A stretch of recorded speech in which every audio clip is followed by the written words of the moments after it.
Hello दोस्तों, तो कैसे हैं आप सब। स्वागत है आपका आपके अपने परिवार ऑफिशियल स्टडी अड्डा चैनल में। हम लोग दोस्त आरआरबी एनटीपीसी के लिए मैथ्स पढ़ रहे हैं एक्सप्रेस सीरीज के अंतर्गत। ठीक है, तो एक्सप्रेस सीरीज के अंतर्गत हम लोग दोस्त मैथ्स पढ़ते हैं। मैथ्स में बात करें, आपको अगर प्रैक्टिस सेट होता है तो उसमें मैथ्स के साथ साथ आपको डीआई के क्वेश्चन भी दोस्त करवाए जाते हैं। मैथ्स का क्वेश्चन तो मैं करवाता हूँ, प्लस में डीआई के भी क्वेश्चन आपको दोस्तों सॉल्व करवाता हूँ। यानी कि आज प्रैक्टिस सेट जो हमारा दोस्त 23 नंबर है। हर एक प्रैक्टिस सेट दोस्त हम लोग पेपर लेते हैं। प्रीवियस ईयर में जो आपका पेपर हुआ है उसी पेपर का सॉल्यूशन मैं करवाता हूं दोस्त। तो लगभग 32 से 35 क्वेश्चन हर एक शिफ्ट में होते हैं। तो हम सारे क्वेश्चन को दोस्त सॉल्व करते हैं। डेली एक प्रैक्टिस सेट लिया जाता है, जितने क्वेश्चन हो जाते हैं तो दूसरे दिन दोस्त सॉल्व कराया जाता है। नहीं तो एक प्रैक्टिस सेट एक दिन में दोस्त हम लोग सॉल्व करते हैं। तो बेहतरीन तरीके का सॉल्यूशन दोस्त आपको डेली मिलता है, देखने को मज़ा आता होगा दोस्त पढ़ने में खूब बढ़िया से। तो तैयार हैं दोस्त सभी लोग क्लास स्टार्ट करने के लिए।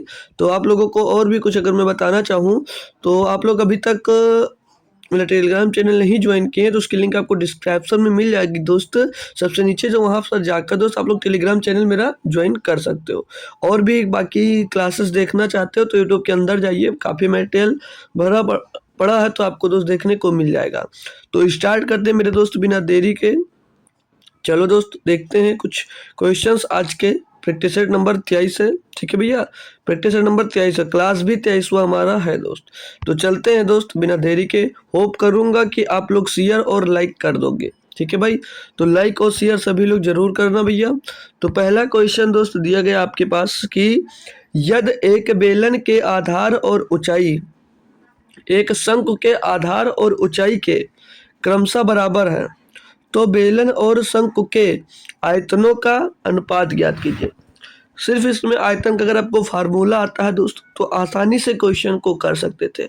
भाई बेलन का आयतन होता क्या है, बेलन का आयतन क्या होता है भैया, बी सिलेंडर का तो बी से तो बेलन हो जाएगा। ठीक है, ये किसके बराबर बोला, देखो भैया किसके बराबर बोला है, ये शंकु के आयतन यानी कोण के वॉल्यूम के बराबर है दोस्त। तो कोण को दोस्त रिप्रेजेंट करेंगे देंगे हम लोग सी से, भी सी ओ लिख देते हैं। ठीक है भैया, तो बेलन का आयतन होता क्या दोस्त, बेलन का आयतन होता है मेरे दोस्त पाई आर स्क्वायर एच होता भैया, ये होता है बेलन का आयतन। और कोण का आयतन यानी शंकु का आयतन क्या होता भैया, शंकु का आयतन होता है 1/3 पाई आर स्क्वायर एच। ये दोस्त होता है, एक मिनट पाई आर स्क्वायर है भाई, पाई स्क्वायर नहीं है, पाई आर स्क्वायर एच। ये होता है मेरे भाई शंकु का आयतन। अब भैया एच से एच चला जाएगा, आर से आर चला जाएगा, पाई से पाई चला जाएगा। क्यों चला जाएगा, क्योंकि क्वेश्चन में पहले से बोल रखा भैया कि इनके आधार ऊंचाई से दोस्तों बराबर हैं। देख लो भैया इसमें क्वेश्चन में बोला था तो इससे ये कट गया, बचा के इधर 1/3, इधर कुछ नहीं बचा तो 3 जाकर इधर गुणा हो जाएगा भैया। तो बेलन और शंकु का आयतन क्या मिल जाएगा, 3:1। 3:1 बेलन और शंकु का दोस्त आयतन होगा। ऑप्शन नंबर सी भैया आपका सही जवाब दोस्त हो जाता है। एक छुटकू सा क्वेश्चन था और कुछ भी नहीं था मेरे दोस्तों, आसानी से कर पाए होंगे सभी लोग। बढ़ता हूँ भैया नेक्स्ट क्वेश्चन पे बिना देरी के भैया। अगला क्वेश्चन दिया है एक आसान सा, बोला जा रहा है कि ए के वेतन और बी के वेतन का अनुपात 4:5 था। ए के वेतन में 10% की वृद्धि हुई और बी के वेतन में 20% की वृद्धि हुई। अब ए के वेतन और बी के वेतन का अनुपात ज्ञात कीजिए। आंसर कर सकते हो भैया या मैं खुद ही इसको बता दूं भैया, कोई दिक्कत कोई परेशानी नहीं है भैया। ए और बी का जो अनुपात है भैया, ए और बी का दोस्त वेतन का अनुपात 4:5 दिया है, 4:5 दिया क्वेश्चन में दोस्त। अब भैया ए में 10% की वृद्धि और बी में 20% की वृद्धि कर रहा है। तो मैं अगर इसको दोस्त 400 मान लूँ और इसको मैं 500 मान लूँ, कोई दिक्कत आएगी भैया, कोई डिफरेंस नहीं हुआ। अब भैया ए में 10% की वृद्धि हुई यानी इसमें भैया 10% की अगर वृद्धि हो जाती है तो ये कितना हो जाएगा भैया, 400 का 10% होगा भैया 40 रुपये। तो इसमें जुड़कर ये 440 हो जाएगा। आते हैं भैया 500 पर, इसमें भैया 20% की वृद्धि हो गया, बी के वेतन में 20% की वृद्धि। तो 500 का 20% कितना होता है, 120 होता है। निकाल कर चेक कर लो भैया, 500 का 120 20%, 500 का 20% निकाल कर देख सकते हो भैया। तो ये 0 से 0 खत्म और 20 पंचे 100 होगा भाई, 120 नहीं होगा। ठीक है, 500 का 20% कितना होगा, 100 होगा। तो जोड़कर कितना हो जाएगा भैया, ये हो जाएगा 600 भैया। ठीक है, अब ये इनका ही अनुपात पूछा है। अब ए और बी का अनुपात क्या भैया, तो सवाल कर सकते 0 से ये 0 खत्म और 2 से काट देते हैं भैया, ये 22 बार जाएगा। 2 से इसको काटेंगे तो भैया 30 बार जाएगा। 2 से इसको काटेंगे 11 बार जाएगा। 2 से इसको काटेंगे भैया 15 बार जाएगा। तो 11:15, 11:15 ऑप्शन नंबर डी में भैया दिया गया था। तो डी ही ऑप्शन दोस्त आपका सही जवाब होगा। ठीक है भैया, ये भी क्वेश्चन अच्छे से सभी बच्चों को समझ में आ गया दोस्त। क्लियर करेंगे एक बार, जी सर क्लियर है दोस्त। ठीक है भैया, चलो अगला देखते हैं भाई। तो जल्दी जल्दी सॉल्व करेंगे ताकि पूरा प्रैक्टिस सेट आपका दोस्त हो जाए। जहां पर नहीं समझ में आ रहा है पूछ सकते हो दोस्त। ठीक है, अगला क्वेश्चन नंबर 3 दिया है कि ए अकेले किसी कार्य को 12 दिन में पूर्ण कर सकता है। जो ए है भैया वो किसी कार्य को अकेले 12 दिनों में पूरा कर सकता है और बी अकेले उसी कार्य को 18 दिनों में पूर्ण कर सकता है। जो बी है भैया वो उसी कार्य को 18 दिनों में पूर्ण कर सकता है।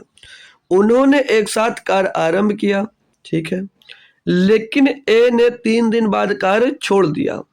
ठीक है, बी अकेले शेष कार्य को कितने दिनों में पूर्ण करने में संभव है। इनका पहले एलसीएम देखेंगे भैया तो 36, टोटल काम 36 मिल गया। ए की एफिशिएंसी देखेंगे तो ए एक दिन में 3 काम करेगा और बी एक दिन में 2 काम करेगा। क्लियर, दोनों मिलकर भैया 5 काम करेंगे और इन्होंने 3 दिन तक 7 काम किया तो कितने काम कर लिए होंगे, 15 काम कर लिया होगा। 15 इसमें से निकाल दो भैया, बचा कितना भैया, 21 बचा। अब क्वेश्चन में आपसे पूछा जा रहा है कि बी अकेले शेष कार्य को कितने दिनों में करेगा। शेष कार्य को पूछा, टोटल कार्य को नहीं पूछा है। तो बी भैया अकेले एक दिन में 2 काम करता है, कार्य आपके पास बचा 21, तो इस कार्य को कितने दिन में करेगा भैया, 2 से 21 को भाग करोगे तो 10.5 दिन में, 10.5 दिनों में कर पाएगा भैया, 10.5 दिनों में करेगा। ऑप्शन नंबर बी, बहुत ही आसान दोस्त क्वेश्चन दिया था। तो होप करूंगा समझ में आया होगा। अगले पे जाएंगे भैया। अगला क्वेश्चन आपको दिया है कि एक व्यापारी अपने माल पर क्रय मूल्य से 25% अधिक मूल्य अंकित करता है, अच्छी बात है, और ग्राहकों के बिलों पर 12% की छूट प्रदान करता है। उसके द्वारा अर्जित प्रतिशत लाभ की गणना कीजिए। दुकान में आप लोग सामान खरीदने जाते हो, वो 499 कर 200 रुपये का सामान का 499 कर आपको 10% का छूट दे देता है। बस खुश हो जाते हो कि वहीं चलो वहाँ पर छूट मिल रही है, बेवकूफ़ बना देता है आपको। चलो क्वेश्चन में आते हैं भैया। मान लीजिए आपका जो कॉस्ट प्राइस रहा होगा, क्रय मूल्य रहा होगा, वो 100% रहा होगा या 100 रुपया रहा होगा। बोला है कि क्रय मूल्य से 25% अधिक अंकित करता है, यानी मार्क प्राइस की बात करेंगे, एमआरपी की बात करेंगे दोस्त, तो 25% अधिक यानी कि 125 अंकित करता है। क्लियर दोस्त, समझ में आया बात इतनी, जी सर। आगे बोला कि अपने ग्राहकों के बिलों पर 12% की छूट प्रदान करता है। तो भैया छूट जो देगा वो किस पर देगा, वो देगा मार्क प्राइस पर, मार्क प्राइस पर छूट देगा आपको। ये बात समझ में आ रही है, जी सर। तो भैया अगर 12 की छूट दे दिया 12% की, तो कितने में बेचा होगा, 88% में बेचा होगा, वो भी मार्क प्राइस के 88% में। ठीक है भैया, तो 88/100 इसका निकाल लो भैया, जो आएगा वो सेलिंग प्राइस हो जाएगा। तो भैया 25 से काटते हैं तो 25 पंचे 125, 25 चौका दोस्त 100 हो जाएगा, और 4 से इसको काटते हैं भैया तो ये 22 बार जाएगा, और 22 पंचे 110 आ जाएगा। सेलिंग प्राइस कितनी आ गया भैया, 110 रुपये। 100 रुपये का सामान को 110 रुपये में बेच दिया भैया, कितना प्रॉफिट हुआ, 10%। कितना प्रॉफिट हुआ, 10%। यही आपसे पूछा जा रहा था, यही आपसे दोस्तों पूछा जा रहा था। सेकंड मेथड की बात करें तो आप लोग इसे सक्सेसिव से लगा सकते हैं भैया, सक्सेसिव मेथड इसमें लगा सकते थे भैया। ठीक है, कैसे, 25% बढ़ा दिया भैया, प्लस के 25, और 12% घटा दिया, माइनस का 12। ठीक है भैया, और माइनस का 25 गुणे 12, 25 गुणे 12 बटे में दोस्त ये 100 हो जाएगा। इधर बचेगा भैया 13, और ये भैया 25 भर 300 होता है, 100 से इसको भाग कर दोगे, ये माइनस है बीच में। ठीक है, ये आ जाएगा 3, तो 13 से 3 चला जाएगा, 10% बचेगा। तो कोई भी लगा सकते थे जो आपको अच्छा लगे दोस्तों, दोनों मेथड सही है इसके लिए भैया। ठीक है, समझ में आ गया होगा दोस्त, बढ़े आगे। सक्सेस वाला ज़्यादा आसान था, बट कभी कभी नहीं समझ में आया तो दिक्कत नहीं है। बोला जा रहा है यदि किसी विद्यालय में मौजूद 100 विद्यार्थियों में से 58 लड़के हैं, टोटल विद्यार्थी 100 हैं, उसमें से 58 तो लड़के हैं। ठीक है, तो विद्यालय के उस हिस्से को दशमलव रूप में व्यक्त करें जिसमें लड़कों की संख्या निहित है। भाई बहुत आसान है, लड़कों की संख्या है 58, टोटल कितनी है भैया 100 है, तो भैया इनको दशमलव में व्यक्त करोगे तो 5.8 आ जाएगा भैया। ये देखो भाई, ये क्वेश्चन कोई था, एकदम लप्पू सा क्वेश्चन दोस्त था आपके लिए, था ना भैया, समझ में आया होगा। चले दोस्त अगले पे, चलो ये तो सेम 6 वाला मिल गया यार। चलो छोड़ो, 7वां देखो। 7वें पे दिया है कि एक रेलगाड़ी 45 किलोमीटर प्रति घंटे की चाल से चल रही है। इस रेलगाड़ी द्वारा 64 सेकंड में तय की जाने वाली दूरी की गणना कीजिए। भैया कोई कर कर बताएगा? कोई बच्चा है ऐसा जिस क्वेश्चन को खुद से कर कर बता दे? कोई दिक्कत नहीं है, बहुत आसानी से करोगे भैया, मज़ा आ जाएगा। देखते हैं भैया कैसे इसको कर सकते हैं। एक रेलगाड़ी इतने किलोमीटर से चल रही है, इतने सेकंड में तय कर रही है, तो दूरी डिस्टेंस पूछा जा रहा है। डिस्टेंस इज इक्वल टू होता क्या मेरे दोस्त, मालूम है या नहीं? दूरी बराबर क्या होता है, चाल गुणे समय। चाल कितनी है भैया, 45 किलोमीटर प्रति घंटा, ये सेकंड में दिया गया है, तो टोटल को मीटर पर सेकंड में बना लेंगे भैया, तो 5/18 से गुणा कर देंगे। ठीक है दोस्त, सेकंड की बात करेंगे, समय की बात करेंगे तो 64 सेकंड में पहुंच रहा है। इसको सॉल्व करो, डिस्टेंस आ जाएगी आपकी भैया। बस इतना सा काम था दोस्त, और कुछ नहीं था। और ये टोटल हुई स्पीड ही, ठीक है भैया। 5/18 को चेंज किया गया है, तो 9 5 45 और 9 दूनी 18, 2 से इसको काटेंगे भी, ये 32 बार जाएगा। और 50 25, तो 25 दूना 50 का 0 से लिया 5, और 25 से 75 और 5 80 भैया, 800 मीटर आ जाएगा दूरी। लेकिन सब भैया किलोमीटर में दिया, तो 1000 से इसको डिवाइड कर दो, 1 किलोमीटर में बन जाएगा, तो ये 0.8 किलोमीटर बन जाएगा। 0.8 किलोमीटर बन जाएगा। ऑप्शन नंबर बी सही जवाब होगा आपका। बस कुछ नहीं था, समझ में आ गया दोस्त? खूब कर सकते हो, समझ में आया होगा, बाकी आपकी मर्जी दोस्त। ठीक है भाई, चलो अगला देखते हैं भैया, 8 नंबर। ये थोड़ा बेहतरीन क्वेश्चन है, ये समझ लीजिए, कोडेड क्वेश्चन दिया गया आपको। बोला जा रहा है यदि x गुणे वाई बराबर x plus y plus root के अंदर एक्स वाई है, तो 6 गुणे 24 का मान ज्ञात कीजिए। ये भैया जो एक्स वाई है, ये कोडेड है, कोडेड क्वेश्चन होते हैं भैया इन पर, तो इनका वैल्यू यहाँ पर रखेंगे और आंसर अपना निकाल सकते हैं दोस्त। ठीक है भैया, तो x का मान रखेंगे 6, y का मान रखेंगे भैया 24, बराबर में x प्लस वाई है यहाँ पर भैया, तो 24 या 30 सीधे लिख देंगे, और प्लस के अंदर भैया जाएंगे तो एक्स वाई यानी कि 24 गुणे 6 144 हो जाएगा भैया। तो 24 छक्का 144 यहाँ पर भी होगा, बराबर में 30 हो जाएगा दोस्तों। और इसको सॉल्व करेंगे, 144 को बाहर निकालेंगे भैया, तो ये हो जाएगा 12, ये हो जाएगा कितना 12 प्लस का 12 हो जाएगा भैया। तो इसको सॉल्व करेंगे भैया, 40 30 42 हो जाएगा इधर भैया, इसके बराबर में 42 है, बस भैया यही पूछा गया था, और आपसे कुछ इसमें करना दोस्त नहीं था। ठीक है भाई, बस इतना सही काम समझ लीजिए, आपसे पूछा जा रहा था कि इसके बराबर में ये क्या होगा दोस्त। ठीक है दोस्त, समझ में आ गया होगा। ठीक है भाई, तो ये कोडेड क्वेश्चन होता है, डायरेक्ट इसलिए पुट करना होता है बस इसमें भाई। ठीक है, याद रखना, ऐसे क्वेश्चन भी पूछे जाते हैं। दिया है कि 4 अंकों की वह बड़ी से बड़ी संख्या ज्ञात कीजिए जो 12 15 और 18 से पूर्णतः विभाज्य हो।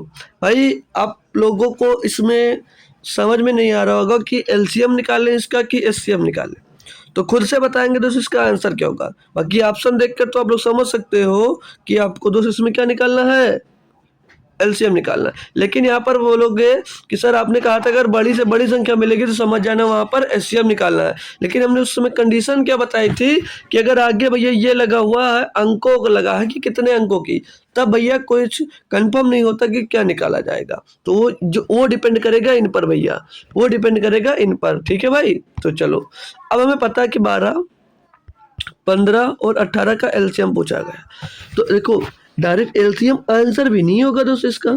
ठीक है, एलसीएम इसका आंसर भी नहीं होगा। इसका एलसीएम निकालोगे, 4 अंकों की संख्या को डिवाइड करोगे, फिर जो शेष बचेगा या तो उसमें घटाओगे, और जोड़ सकते नहीं क्योंकि 4 अंकों की ही पूछा गया है। तो दोस्त डायरेक्ट करने का कोई उपाय, डायरेक्ट भैया इसको डिवाइड करके चेक कर लो, सबसे बड़ी पूछा गया है, तो इस ऑप्शन में सबसे बड़ी तो भैया हमको यही 99 दिख रही है, तो इसको डिवाइड करके देख लेते हैं क्या डिवाइड हो रहा है भैया ये। तो 12 8 96 बचेगा भैया 3, हो जाएगा 30, 12 2 24 6 बचेगा 30, 12 5 60 भैया, ये सेटिस्फाई हो गया। 15 का चेक करते हैं, तो 15 छक्का 90 बचा 9, फिर 90 15 छक्का 90, ये हो गया। 18 पंचे 90, 18 पंचे 90 भैया, ये डिवाइड हो रहा सभी से भैया, तो यही वो संख्या हो जाएगी जो इन तीनों से भैया डिविजिबल है, सबसे बड़ी ऑप्शन में दी गई थी। आंसर नहीं होता तब इनका एलसीएम निकाल के भैया आप लोग 9999 को भैया उससे डिवाइड कर लेते और फिर जो शेष बचता उसको घटा देते, वही आपका दोस्त आंसर हो जाता। तो होप करूंगा भैया सभी लोगों को ये बात समझ में आई होगी दोस्त। चलो अगले क्वेश्चन पे चलो। लो भैया, एक कोऑर्डिनेट ज्योमेट्री का दोस्त क्वेश्चन मिल गया आपको। बोला जा रहा है कि यदि बिंदु 2 5 से x square plus y square minus 5x plus 4y plus के बराबर 0 खींची गई स्पर्श रेखा की लंबाई √37 इकाई है तो के का मान ज्ञात कीजिए भैया। बहुत आसानी से कर सकते हो भैया, ठीक है, कोई दिक्कत नहीं है। चाहो तो करो अपने आप से, एक बार ट्राई करते थोड़ी देर में आप लोग, फिर हम बताते हैं। तो मैंने बताया आपको कि ये कोऑर्डिनेट ज्योमेट्री का क्वेश्चन है। ये कोऑर्डिनेट जो होता है ज्योमेट्री, उसके अंदर एक सर्कल वृत्त पढ़ा जाता है, उसमें का दोस्त ये क्वेश्चन है भाई। हालांकि शायद ये आपके सिलेबस में भी ना हो, लेकिन पूछा गया तो सुन लीजिए भैया कि कभी भी लिख देता हूँ, कभी भी अब ऐसा क्वेश्चन आ जाता है भैया, अब ऐसा क्वेश्चन आ जाता है तो आप लोग जरूर करो, इसीलिए लिख भी देता हूँ। कभी किसी लिख लीजिए, टाओ कभी भी मत लिखो। कभी किसी वृत्त में, कभी किसी वृत्त में, कभी किसी वृत्त में बिंदु P x y से खींची, P x y से खींची, P x y से खींची गई स्पर्श रेखा, खींची गई स्पर्श रेखा, खींची गई स्पर्श रेखा की लंबाई, स्पर्श रेखा की लंबाई क्या होती है भैया, की लंबाई क्या होती है, लंबाई क्या होती है भैया, फार्मूला देख लीजिए, होता भैया एक्स वाई की वैल्यू इसी में पुट कर दीजिए भैया, किसमें, इसी में वैल्यू पुट कर दीजिए आप लोग, ठीक है भैया। X square plus y square और माइनस का 5x और प्लस का 4y और प्लस का k, ये किसके बराबर होता भैया, ये टेंजेंट ऑफ लेंथ के बराबर होता है। किसके बराबर होता भैया, ये टेंजेंट ऑफ लेंथ के बराबर होता है, टेंजेंट ऑफ लेंथ, ठीक है, ये टेंजेंट ऑफ लेंथ के दोस्तों बराबर होता है। तो ये एक्स वाई की वैल्यू इसी में दोस्त आपको पुट करना है। तो भैया क्या दिया, 2 5 दिया, 2 5 की वैल्यू सीधे सीधे इसमें रखना है।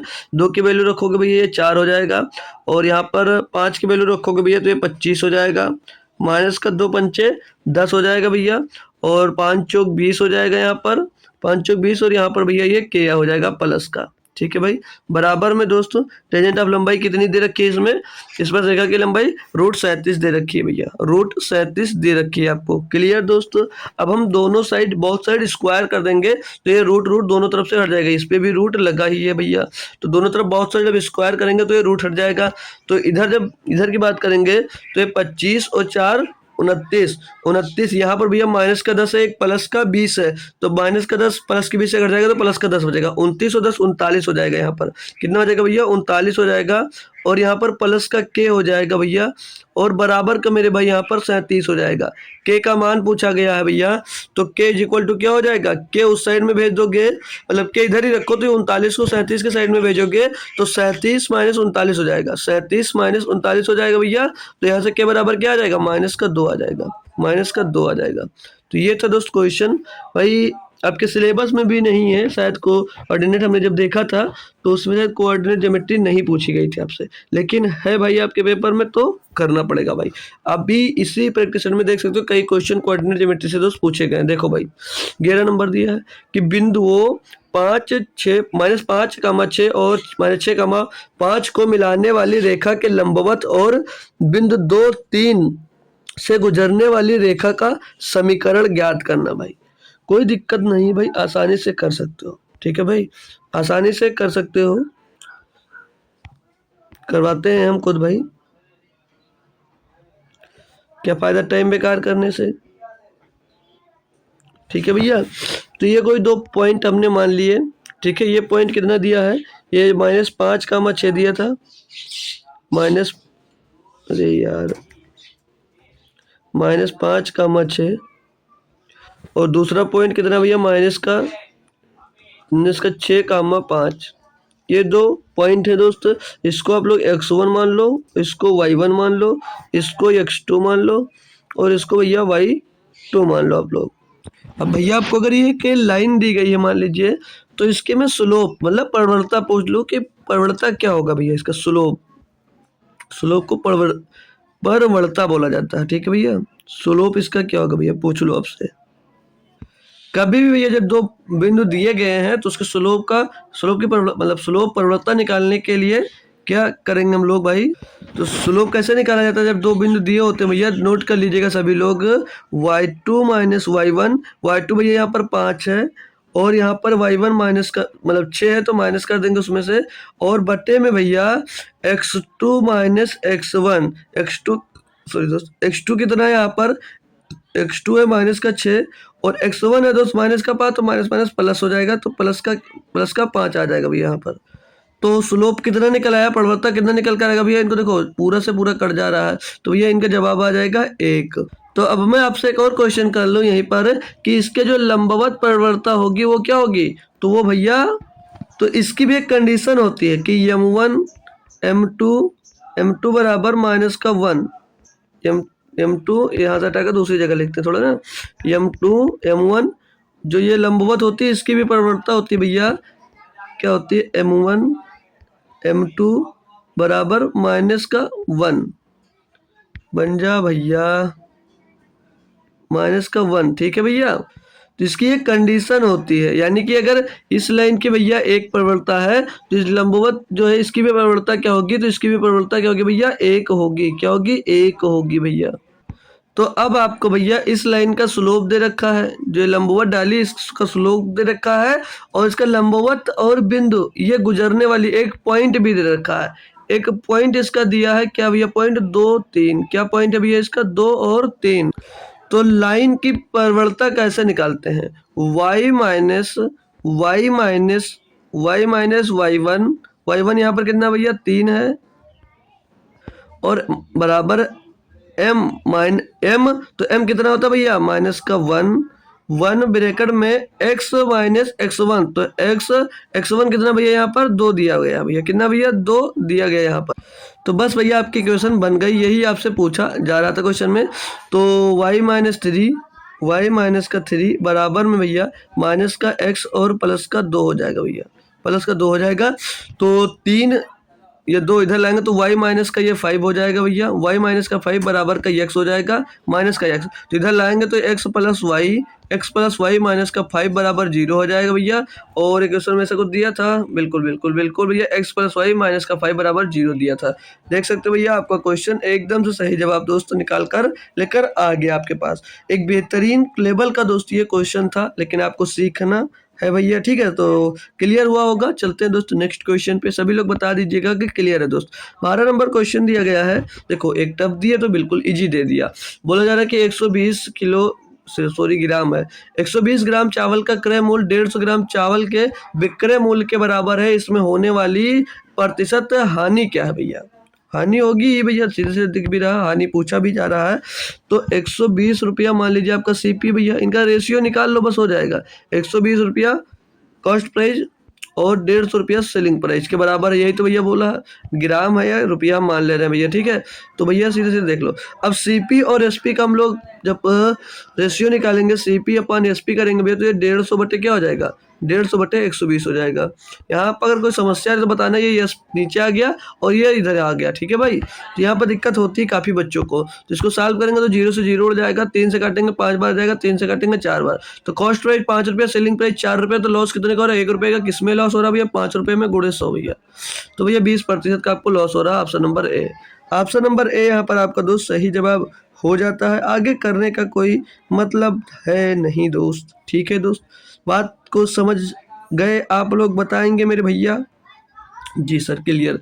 तो अगला क्वेश्चन और भी बेहतरीन दिया गया आपको भैया, देखो दिया है इसमें सॉरी दोस्तों, कि निम्नलिखित को सरल कीजिए। रूट के अंदर 2, फिर उसके अंदर रूट है, फिर 2 + 2 cos 4 थीटा दिया गया है। तो बेसिक से बताऊंगा। बाकी अगर शॉर्ट ट्रिक की बात करें तो थीटा को अगर हम लोग 0 लेकर चलेंगे तो पूरा सॉल्व करने के बाद 2 cos थीटा आएगा, लेकिन यहाँ से आपको समझ में नहीं आएगा तो मैं बताऊंगा भी नहीं वहाँ से, बेसिक से ही बताऊंगा। ठीक है, तो बेसिक से बताने से पहले आप लोग एक फार्मूला छोटू से लिखा रहा हूँ। देख लीजिए, यहाँ पर cos 4 थीटा है, तो मैं cos 2 थीटा क्या होता है, तो आपको मैंने कभी लिखाया नहीं है लोग दोस्त, लेकिन आज देख लीजिए। जो cos 2 थीटा होता है, cos 2 थीटा किसका फार्मूला क्या होता है, या cos 2 थीटा को हम लिख क्या सकते हैं, तो cos 2 थीटा को हम लोग लिख सकते हैं भैया 2 cos स्क्वायर थीटा -1। ये भैया ज्योमेट्री में आपने लोगों ने कहीं ना कहीं पर दोस्त पढ़ा जरूर होगा। तो 2 cos थीटा को हम दोस्त ये लिख सकते हैं भैया, ठीक है, या हाई स्कूल में पढ़ा होगा भैया बहुत अच्छे तरीके से। तो आइए अब हम वैल्यूज़ को पुट करते हैं इसके अंदर। ठीक है भैया, वैल्यू को पुट करते हैं।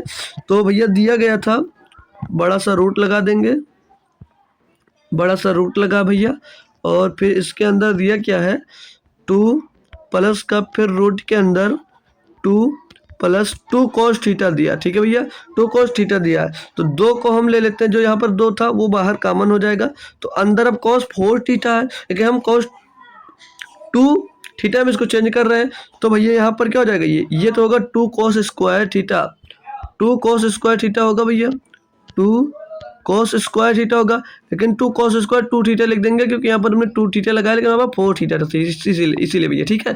और यहाँ पर ये माइनस का 1 आ जाएगा। क्लियर दोस्त, ब्रैकेट क्लोज कर दीजिए भैया, दिख नहीं रहा तब भी। इसको सॉल्व करेंगे भैया हम, इसको अगर हम दोस्त अगर सॉल्व करते हैं तो यहाँ से क्या हो जाएगा, ये रूट के अंदर 2 और दूसरे रूट में आ जाते हैं भैया, तो यहाँ पर ये 2 और ये प्लस का इसका अंदर मल्टीप्लाई कर देंगे तो 2 दूनी 4, मतलब 4 cos square 2 theta, 4 cos square 2 theta, और माइनस का ये 2 हो जाएगा भैया, 2 का जब अंदर मल्टीप्लाई कर दिए तो ये 2 से 2 खलास हो जाएगा भैया आपका।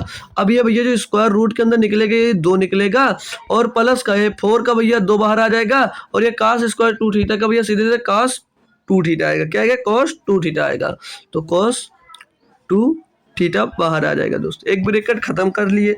दूसरे ब्रैकेट पे आने से पहले हम बता दें, भैया cos 2 थीटा लिखा है, तो यहाँ पर cos 2 थीटा इक्वल टू क्या होता है, 2 cos स्क्वायर थीटा माइनस का 1 होता है या नहीं होता है, होता है या नहीं होता मेरे दोस्त, जी सर यही होता है। तो मेरे भैया अब देखो, आ जाओ पहले, तो अब इसमें हम लोग 2 को कॉमन ले लेंगे। 2 हमने जब कॉमन ले लिया भैया तो अंदर क्या बचेगा, अंदर बच रहा भैया आपके पास, देखो इसे जब 2 कॉमन ले लिया हमने ना बाहर, तो पूरे से हमने बाहर कॉमन ले लिया, तो अंदर क्या बचा 1 + cos स्क्वायर थीटा, क्या बचा अंदर 1 + cos, सॉरी cos स्क्वायर नहीं भैया, 2 कॉमन ले लिया तो ये इधर का 1 बच गया, और ये 2 कॉमन हो गया, अंदर बचा cos 2 थीटा बचा भैया, ये बचा। ठीक है भैया, अब भैया अंदर क्या बचेगा, अब भैया ये 2 होगा बाहर, और ये 1 प्लस का cos 2 थीटा की जगह पर हम ये पुट कर देंगे, क्या हो जाएगा 2 cos square theta, 2 cos square theta minus का दोस्त 1 होगा, तो भैया ये 1 से 1 खलास हो जाएगा ना। अब ये 2 का अंदर मल्टीप्लाई हो जाएगा, तो रूट के अंदर क्या आ जाएगा 2 × 2 और cos square theta, cos square theta ये मिल जाएगा या नहीं मिल जाएगा, कोई समस्या यहाँ तक नहीं। अब 2 ये फिर क्या मिल जाएगा यहाँ पर 2 दूनी 4 cos स्क्वायर थीटा मिल जाएगा, 4 cos स्क्वायर थीटा भैया, तो बाहर निकालोगे तो 4 का 2 निकलेगा, और भैया ये cos जो है, ये जो cos स्क्वायर, तो यहाँ पर ये सीधे cos निकलेगा, cos थीटा हो जाएगा, तो 2 cos थीटा इसका सही जवाब होगा। होप करूंगा भैया पूरा का पूरा क्वेश्चन आपको दोस्त जरूर और बेहतरीन तरीके से दोस्तों समझ में आ गया होगा, कोई भी दिक्कत नहीं आई होगी भाई। इतनी बेहतरीन तरीके से हमने बताया है कि अगर पहली बार भी आप लोग पढ़ रहे हो तब भी आपको क्वेश्चन तो समझ में आया होगा भाई। अगला दिया आपको 14 नंबर क्वेश्चन, सरलीकरण, x² - का 7x + का 12 = 0 के मूल ज्ञात कीजिए भैया। बहुत आसान है भैया, कोई दिक्कत है नहीं, ठीक है भैया।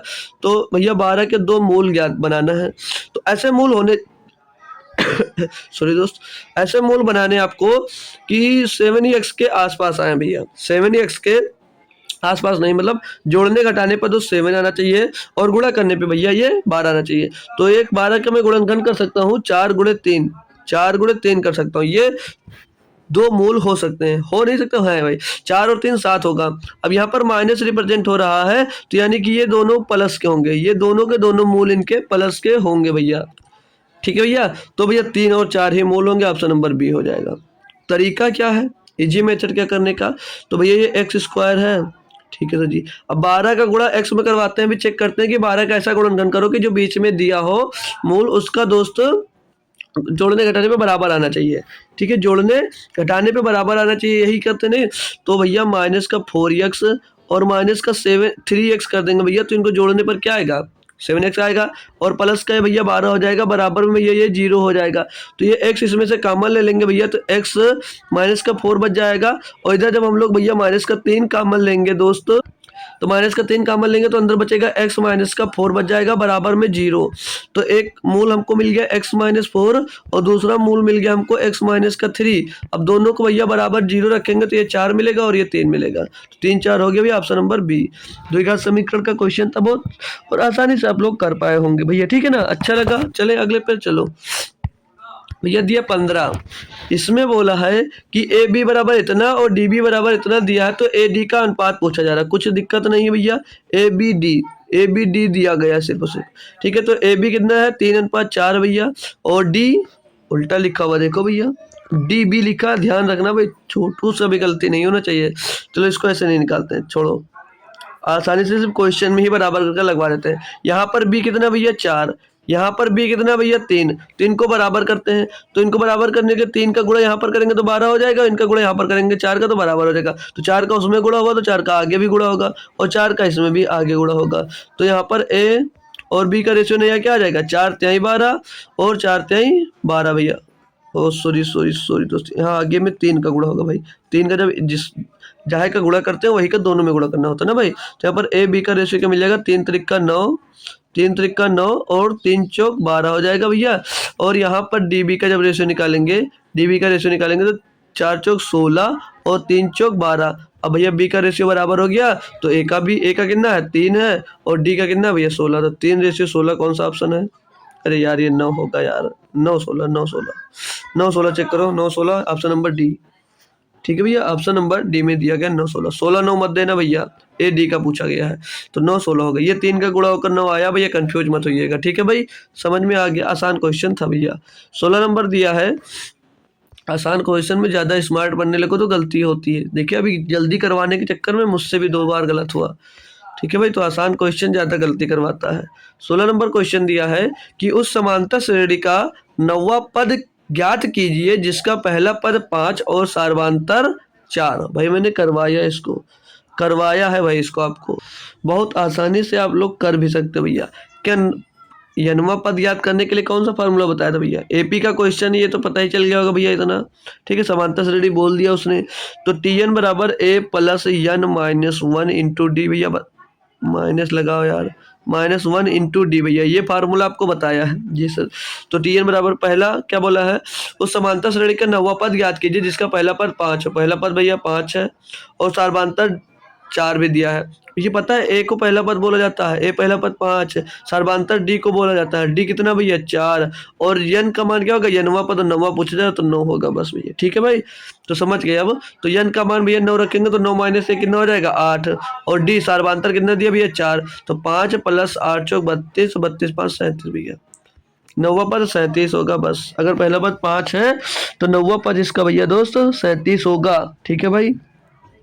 क्वेश्चन में कोई दम नहीं था भैया, बहुत आसानी से आप लोग भी कर सकते थे। 17 नंबर क्वेश्चन दिया, find the value of x if दिया गया भैया 1 प्लस का x अपान 144। बहुत आसान क्वेश्चन भैया, ये क्वेश्चन शायद अपने जीडी वगैरह में भी पूछा जा चुका है भैया, ठीक है। तो 13/12, हाँ भैया ये जो प्रैक्टिस सॉल्व करवा रहा हूँ इसको बता दूँ कब की है, आज लिखना भूल गया। तो ये भैया आरआरबी एनटीपीसी सीबीटी 1 8 फरवरी की है भैया, सीबीटी 1 8 फरवरी 2021, 8 फरवरी 2021 की सेकंड शिफ्ट है भैया, ये सेकंड शिफ्ट, ठीक है भैया, लिखना ही भूल गए थे, ठीक है। तो समझ में आ गया। अब इसको सॉल्व करेंगे भैया तो बहुत आसानी से बहुत सारे स्क्वायर कर देते हैं भैया, तो बहुत सारे स्क्वायर करते तो मिल जाएगा 1 + x अपान 144 बराबर में 13 का स्क्वायर 169 बटे 1 12 का स्क्वायर 144, ठीक है भैया। तो भैया ये 1 + x अपान 144 हो जाएगा भैया। और ये बराबर में 144 से करना में 144, तो क्या बचेगा इसको 25 बटे में 144 नहीं लिख सकता हूँ भैया, लिख सकते हो। तो भैया सारा कुछ सेम है, 1 से 1 मिल रहा है, 144 से 44 मिला, तो x बराबर 25 हो जाएगा। x की जगह मिलेगी तो वो 25 आ जाएगा भैया, 25 आ जाएगा। बहुत आसान था भैया और सभी लोगों ने इसको कर लिया होगा। ठीक है भाई, अगले क्वेश्चन पे चलता हूँ भैया। कोई स्टम नहीं था, चाहते तो इसका भैया मल्टीप्लाई कराते, इसमें मल्टीप्लाई करते प्लस का x आ जाता, बहुत सारे स्क्वायर करते 169, तो 144 प्लस x बराबर 69, तो भैया ऐसे आता है 144 प्लस x बराबर 169 हो जाता भैया। तो x का मान निकालना होता था तो 169 माइनस 144 कर देते भैया, तब भी मिल जाता भैया, तब भी मिल जाता x बराबर 25। कुछ दम नहीं था क्वेश्चन में, फ्री का पूछा जाता है, कुछ टफ भी और कुछ आसान भी। अब ये 18 नंबर क्वेश्चन में अगर आप लोग पेन चला दिए समझ लो आप लोगों को पाप लगेगा। इतना सिंप्लीफिकेशन का इतना आसान क्वेश्चन है, समझ लीजिए बोर्ड मार्क्स पर लगाना है और आसानी से कर लेना भैया।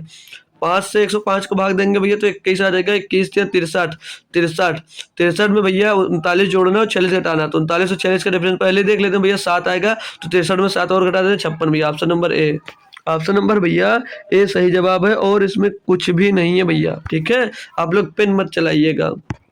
ठीक है, चलो 19 नंबर में पेन चला दो यार। बोला जा रहा है एक दुकानदार 550 रुपये प्रत्येक के मूल्य पर थोक में कैलकुलेटर खरीदता है और उन्हें 580 रुपये प्रत्येक के मूल्य पर बेचता है, लगभग लाभ प्रतिशत ज्ञात कीजिए।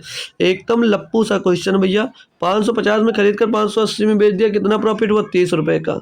प्रॉफिट किस में हो भैया 550 रुपये में हुआ, गुणे में होता है भैया 100 बस। तो 1 जीरो से 1 जीरो खलास हो जाएगा, 5 से काट दो, 5 दूनी 10, 5 से इसको काट देंगे भैया 11 बार जाएगा, और 30 दूना 60 हो जाएगा, 60 बटे 11, तो 11 बचे 55 बचेगा, 5 पॉइंट लगाएंगे 50 हो जाएगा, 11 चौक 44, 6 बचेगा 60, 11 बचे 55, तो यही 54.54 के टर्म में आता जाएगा, मतलब 5.45%, 5.45%। ऑप्शन नंबर ए तो हो जाएगा सही आपका जवाब भैया। अच्छे से समझ में आया होगा, यह भी एक छुटकू सा और लप्पू सा और आसान सा क्वेश्चन दोस्तों दिया गया था। क्लियर है मेरे दोस्त? जी सर क्लियर है। अगला क्वेश्चन देख लूँ, चलो अगले पे आते हैं भैया 20 नंबर क्वेश्चन पे। 20 नंबर क्वेश्चन में दिया गया है भाई कि पहली 100 धनात्मक पूर्णांक संख्याओं में से कितनी संख्याएं 3, 4 से पूर्णतया विभाज्य, 3 या 4 से, मतलब 3 से और 4 से दोनों से विभाज्य है। कॉमन वाली नहीं छाड़ना, फिर इसका एलसीएम निकाल कर चेक करके बता दो, मतलब 3 से या का मतलब और 3 से और 4 से विभाज्य होने वाली कितनी संख्याएं होंगी ये बताना भैया। और इसका भी तरीका हमने आपको सिखाया है और भैया बहुत बेहतरीन क्वेश्चन है दोस्तों कि मज़ा आ जाएगा भैया। ठीक है भाई, मज़ा आ जाएगा इसमें। तो करने की बात करूं मैं आपसे कि कैसे किया जाएगा मेरे दोस्त, तो भैया 100 है, 100 को भैया 3 से डिवाइड कर दो, मिल जाएगा संख्या कितनी आएंगी जो 3 से डिविजिबल है। तो 100 को हमने 3 से डिवाइड किया भैया तो 33 से 99, 33 संख्या मिल जाएंगी, पॉइंट वाला नहीं लेना है। और 100 को भैया 4 से डिवाइड कर देंगे तो 25 संख्या मिल जाएंगी। अब ये भैया 33 और 25 संख्या मिल गई 3 और 4 से डिवाइड होने की, तो ये टोटल कितनी हो गई भैया 58। अब आप लोगों ने अगर 58 आंसर दिया तो आप हो जाओगे गलत, 58 हो जाओगे गलत। अब बोलोगे सर जी आप ही बता रहे हो, गलत हो जाएगा, होगा भाई। ध्यान रखना ये है, अगर मैंने मान लिया कोई 36 संख्या दी गई है, 36 जो है ये आपकी भैया 4 से भी डिविजिबल है और 3 से भी डिविजिबल है 36, ये 3 से और 4 से दोनों से डिविजिबल होगी या नहीं होगी। तो भैया जो इसमें काउंट किए 36 इसमें भी आया, 36 इसमें भी आया, तो भैया ये 2 बार काउंट हुआ या नहीं हुआ, आप बताओ ये 2 बार काउंट हुआ या नहीं हुआ। जी सर हुआ। तो भैया 2 बार काउंट हुआ तो एक ही संख्या को 2 बार गिनकर बता सकते हो, तो एक ही बार पूछ रहा है। जी सर पूछ रहे तो क्या करें, तो भैया ये गलत हो जाएगा, तो ये गलत हो जाएगा, 58 नहीं होगा आंसर। तो अब पता करेंगे 3 और 4 से दोनों जो डिविजिबल होती संख्या वो भी इसमें काउंट है, तो उसको हम घटा दें, तो घटाएं कैसे, तो सर जी 100 संख्या टोटल है हमारी, और 3 और 4 से जो संख्या डिविजिबल होगी वो 3 और 4 का एलसीएम होता है 12, वो संख्या 12 से भी डिविजिबल होगी, तो 12 इसको डिवाइड कर दो 12 × 96, मतलब कि 8 ऐसी संख्याएं मिलेंगी 1 से लेकर 100 के बीच में कि वो 3 और 4 दोनों से डिविजिबल होंगी, तो 8 इसमें से घटा देंगे भैया। जब 8 घटा देंगे तो बच जाएगा 50 भैया।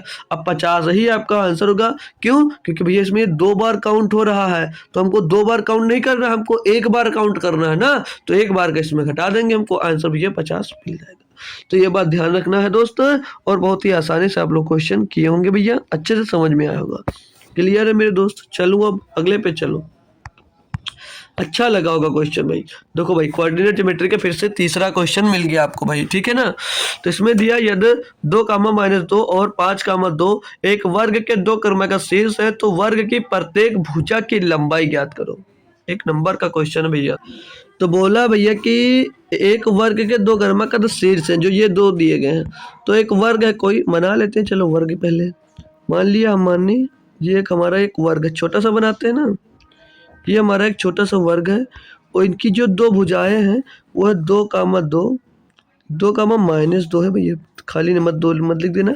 2, 2 और एक है 5, 2, 5, 2 ये 2 भुजाएं हैं। तो भैया इसमें भुजा की लंबाई पूछा तो 2 बिंदुओं के बीच की दूरी पहले निकाल लो। तो 2 बिंदुओं के बीच की दूरी होती क्या भैया? 2 बिंदुओं के बीच की दूरी क्या होती है? डी बराबर रूट के अंदर भैया x2 - x1 का होल स्क्वायर, अरे भाई x2 - x1, अरे यार अब स्क्वायर बन जा भाई, होल स्क्वायर और प्लस का y2 - y1 का होल स्क्वायर, y2 - y1 का दोस्त होल स्क्वायर। ये हो क्या हो जाएगा? ये हो गया भैया 2 बिंदुओं के बीच की दूरी। तो ये भैया हो गया जाएगा x1, ये हो जाएगा y1, ठीक है, बीच में कामा लगा लेना, और ये x2 हो जाएगा और ये y2 हो जाएगा भैया। वैल्यूज को पुट करेंगे अब हम लोग, वैल्यू को यहाँ पर अब हम लोग दोस्त पुट करेंगे और अपना आंसर ले सकते हैं भैया, ठीक है। तो x2 कितना दिया भैया? x2 है 5 और x1 है भैया 2। तो भैया 5 - 2 का होल स्क्वायर, ऊपर स्क्वायर रूट लगा यार, भूलना मत। x2 कितना दिया गया भैया? x2 दिया भैया माइनस का, सॉरी x2 है भैया 5, y2 है 2, y2 भैया y2 2 है, y2 है भैया 2 और y1 कितना भैया? -2। तो -2 माइनस से भैया प्लस हो जाएगा तो हो जाएगा ये 2। अब इसका स्क्वायर, इस पर भैया स्क्वायर रूट लगाना मत भूलना भैया, ठीक है, स्क्वायर रूट लगाना मत भूलना। तो भैया 5 - 2 3, 3 का होल स्क्वायर क्या हो जाएगा भैया? 9 हो जाएगा भैया, और 2, 2 4, 4 का होल स्क्वायर कितना हो जाएगा? 16 भैया, रूट के अंदर आ जाएगा भैया 25, रूट के अंदर 25 आ जाएगा भैया। तो 5 यूनिट इसके प्रत्येक भुजा की लंबाई हो जाएगी भैया, 5 यूनिट, 5 यूनिट इनकी प्रत्येक भुजा की दोस्त लंबाई हो जाएगी। ऑप्शन नंबर भैया बी सही जवाब है। ऑप्शन नंबर भैया बी इसका सही जवाब होगा। सभी को दोस्त क्वेश्चन समझ में जरूर आया होगा भैया, ठीक है भाई, तुम सब कर सकते हो चाहो तो। अगला क्वेश्चन दिया मेरे दोस्त 22 नंबर, बोला जा रहा मैडी 75 पृष्ठों वाले एक अध्याय का भाग पढ़ता है। एक अध्याय का भाग पढ़ता नहीं भाई, यहाँ पर होगा कुछ, Maddy reads 3/5 of a chapter consisting of 75 pages, मतलब 75 पेज का भैया, 75 यहाँ पर होगा क्वेश्चन, मैडी 75 पृष्ठों वाले एक अध्याय का 3/5 भाग का 3/5 भाग, कॉपी नहीं हुआ भैया, 3/5 भाग पढ़ता है। उसे पूरा अध्याय पढ़ने के लिए और कितने पृष्ठ पढ़ने की आवश्यकता है भैया? बहुत आसान है, तो लप्पू सा क्वेश्चन दे दिया गया है। बोला जा रहा 75 पृष्ठ है, मान लीजिए 75 पेज है, उसका वो 3/2 भाग पढ़ लिया है, तो अभी उसको कितना भाग पढ़ना होता है? 2/5 भाग अभी पढ़ना बाकी उसको भैया। 5 से काटेंगे 15 बार, 15 दूना 30 भैया, 30 पेज और पढ़ना उसको, बस हो गया क्वेश्चन, हो गया भैया क्वेश्चन। इतना सा क्वेश्चन खाली दिया था भैया, कुछ टफ और कुछ बहुत ही आसान। 23 नंबर क्वेश्चन है कि एक जीवाणु की आबादी पहले 10 मिनट में 6% और फिर अगले 10 मिनट में 10% की दर से बढ़ती है, तो 20 मिनट के पश्चात उसकी आबादी में हुई कुल प्रतिशत वृद्धि ज्ञात कीजिए। अब काफ़ी बच्चे इसलिए कंफ्यूज हो जाएंगे कि यार यहाँ पर ये 10% क्यों दे दिया।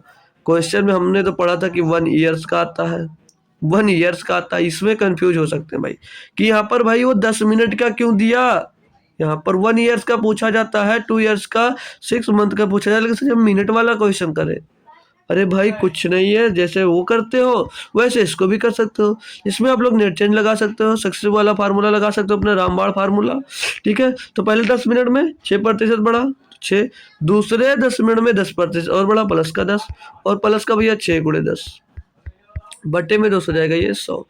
तो 10 6 16 प्लस का 0.6 बराबर का 16.6 भैया, 16.6% बढ़ा भैया टोटल भैया, ठीक है। ऑप्शन नंबर डी सही जवाब हो जाएगा, ठीक है, तो 20 मिनट पश्चात कितनी आबादी हो जाएगी भैया, कितनी आबादी हुई, प्रतिशत वृद्धि 16.6% की, पॉइंट लगा भैया। ठीक है, आसानी से समझ में आ गया, कुछ था ही नहीं भाई क्वेश्चन में, लप्पू सा एक क्वेश्चन दिया था आपको। 24 नंबर बोले जरा, यदि दो गोलों की त्रिज्याओं का अनुपात 2:3 है, ठीक है, तो उनके पृष्ठीय क्षेत्रफलों का अनुपात ज्ञात कीजिए। तो उनके पृष्ठीय क्षेत्रफलों का अनुपात क्या होगा भैया, बता सकते हो कोई, है कोई बच्चा जिसको याद हो दोस्त, है कोई? तो क्या होता भैया, बस उन्हीं का स्क्वायर हो जाता है बस यार। तो 4 और 9 जब भी पूछ दिया जाएगा, गोलों की त्रिज्या दी जाएगी और उनके पृष्ठीय क्षेत्रफल का अनुपात पूछा जाएगा, तो उसका स्क्वायर हो जाएगा बस, और कुछ नहीं भैया। ठीक है दोस्त, बाकी सब कट जाएगा, बाकी बटे में लिखोगे वो कट जाएगा, सिर्फ आर बचेगा त्रिज्या, उसी का स्क्वायर हो जाता है। ठीक है भाई, अगला क्वेश्चन दिया 25 नंबर दिया, दो संख्याओं का योग 20 है, माना कोई संख्या ए और प्लस बी, कितना भैया 20 दिया है, और उनका गुणनफल यानी ए गुणे बी कितना दिया भैया, ए गुणे बी दिया भैया 96। दोनों संख्याओं का अंतर, बहुत लप्पू सा भैया, हम अपने मन से ज्ञात कर लें, कुछ ट्रिक मत लगाओ। 12 गुणे 8, 12 × 96, 12 × 96, 12 8 20, मिल गया भैया। अंतर पूछा, जरा घटा दो भैया, 4 आएगा मेरे हिसाब से, 4 आएगा मेरे हिसाब से, और कुछ मत करो भैया, कोई फार्मूला कोई ट्रिक कुछ मत लगाओ यार। ठीक है भाई, चलो अगले भी चलते हैं भैया। 26 नंबर दिया है, ए किसी कार्य को 15 दिनों में पूर्ण कर सकता है, ए है भैया वो किसी कार्य को 15 दिनों में पूरा कर सकता है, बी उसी कार्य को 20 दिनों में पूरा कर सकता है।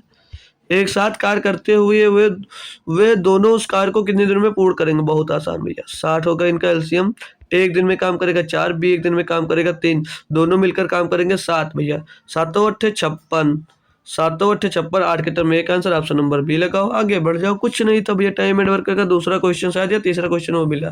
देखो चैप्टर का इंपॉर्टेंस यहाँ से निकाल सकते हो कि कौन से चैप्टर पे हमें इंपॉर्टेंस देना भैया, जिससे ज़्यादा क्वेश्चन पूछे जाते हैं उस पर बस। अब ये भैया इनवर्स ज्योमेट्री आप में है नहीं भैया आपके सिलेबस में, लेकिन क्वेश्चन पूछा जा रहा है। देखो भैया यहाँ पर दिया, कास इनवर्स 1/√2 प्लस का सेक इनवर्स माइनस का √2 दिया भैया, तो इसको कैसे सॉल्व करोगे, देखो कंडीशन भी लिखाऊंगा, पहले इसको समझा देता हूँ।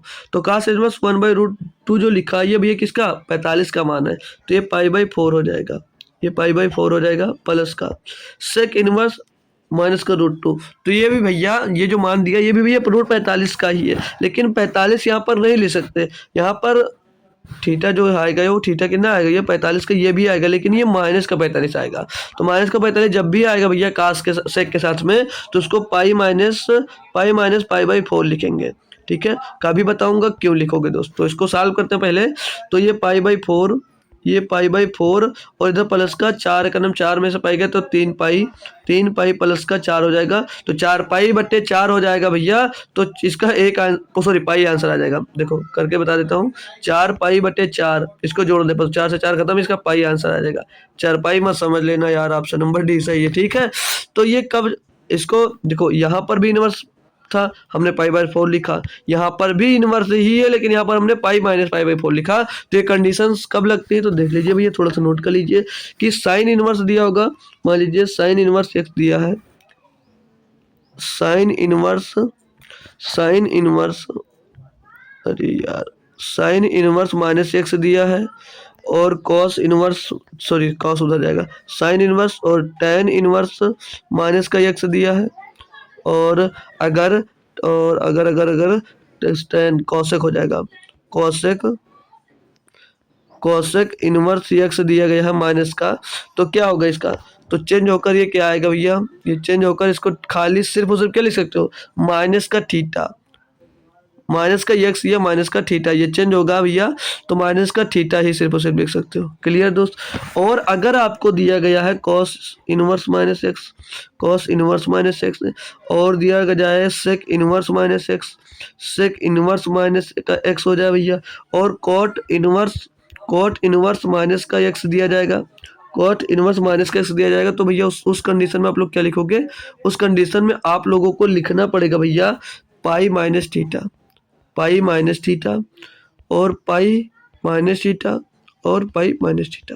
तो याद रखेंगे भैया, ये कंडीशंस लिख लो चाहो तो भैया, जब भी इस टाइप का क्वेश्चन मिलेगा तो ऐसे लिखा जाएगा। ठीक है दोस्त, तो बता दिया कंडीशंस भी जो यहाँ पर लगी। अगला क्वेश्चन देख लेते हैं भैया।